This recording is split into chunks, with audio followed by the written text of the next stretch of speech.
HDFC bank आणि निफ्टीमध्ये आपण आज लाईव्ह ट्रेड केलेलं आहे. ठीक आहे. सी आता ह्याच्यामध्ये आपण रिस्क कशी मॅनेज करतो हे सगळ्यात महत्त्वाचं आपल्याला इथं बघायचं आहे. बिफोर टेकिंग ट्रेड आपण आधी आपला झोन मार्क करतोय जो रिस्क मॅनेजमेंटसाठी तुम्हाला खूप हेल्प करेल. आपण टार्गेट ह्याच्यामध्ये मेन्शन करतोय. जे टार्गेट असेल आपलं ना 1495. ठीक आहे, मेन टार्गेट असेल. पण सी रिस्क मॅनेजमेंट म्हणजे काय, तर आपण आधी आपला लॉस ठरवतो. ठीक आहे. लॉस कुठं असेल म्हणजे आपला लॉस मॅक्झिमम किती घ्यायचा, तर टेक्निकल अनालिसिस वाईज घ्यायचा. ठीक आहे. आपण स्टॉप लॉस इथं मेंटेन करतोय कारण रेजिस्टन्स बिकम सपोर्ट होईल. सो आपण स्टॉप लॉस मेंटेन केलं म्हणजे आपला लॉस होईल 3.70 पॉईंट्स आणि टार्गेट असा 9.70, ऑलमोस्ट 1:3 येते. ठीक आहे. आता ट्रेड घेण्यापूर्वी आपल्याला माहिती आहे आपला लॉस किती होणार आहे. ठीक आहे. सो आपली एंट्री असेल इथं. आपण बाय केला. आपण बाय करताना ITM कॉल बाय करतोय बिकॉज ऑफ ग्रिक्स. ठीक आहे. रिटेस्ट डन झालेलं इथं. आता आपण इथं रिस्क कशी मॅनेज करतोय बघा. आपलं फर्स्ट टार्गेट आहे 1490 आणि मेन टार्गेट आहे 1495. ठीक आहे. सो मार्केटनं जरी एखादा स्पाइक खाली दिला तरी आपला लॉस हा फिक्स आहे जो आपल्याला मेंटेन करायचा आहे. ठीक आहे. ओके, एक स्पाइक आलेला आहे. आपण अजिबात पॅनिक नाही होणार आहे कारण आपण आपला लॉस मेंटेन केलेला आहे. ठीक आहे. आता यस, फर्स्ट टार्गेट आपलं हिट झालेलं आहे. आपण आता काय करणार इथं, जर ह्याच्यावरती गेला, सस्टेन झाला, तर आपण आपली रिस्क मॅनेज करताना आपण आपला स्टॉप लॉस ट्रेल करणार आहे. ठीक आहे.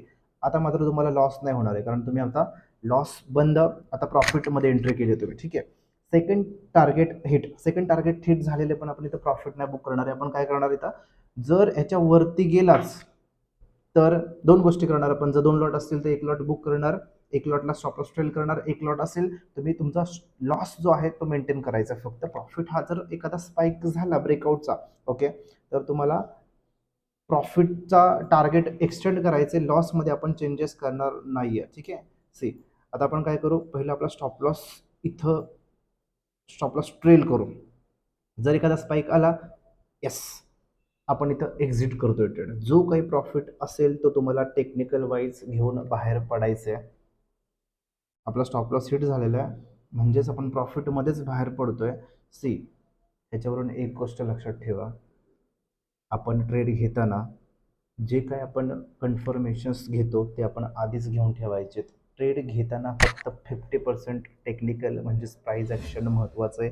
एकदा का ट्रेड घेतला की तुम्हाला तिथून पुढची रिस्क मॅनेज जी करायची आहे ती कशी करायची हे आपण बघितलं आहे. प्रॉफिट दिसून आपला होत नाही, तो प्रॉफिट बुक करता आला पाहिजे म्हणजेच तुम्हाला एसएल तुमचे ट्रेल करता आले पाहिजेत. ठीक आहे. आणि प्रॉफिट किती होईल हे प्रॉफिटकडे अजिबात बघायचं नाही आहे तुम्हाला. जे काही एंट्री एक्झिट असेल ती तुम्हाला टेक्निकल वाईज आणि प्राईज ॲक्शन वाईजच घ्यायची. जो काही प्रॉफिट होईल तो तुम्हाला तुमच्या रिटर्न ऑन इन्व्हेस्टमेंट, फंड लागला किती आणि प्रॉफिट झाला किती, फक्त हे बघायचं आहे. ठीक आहे. थँक्यू.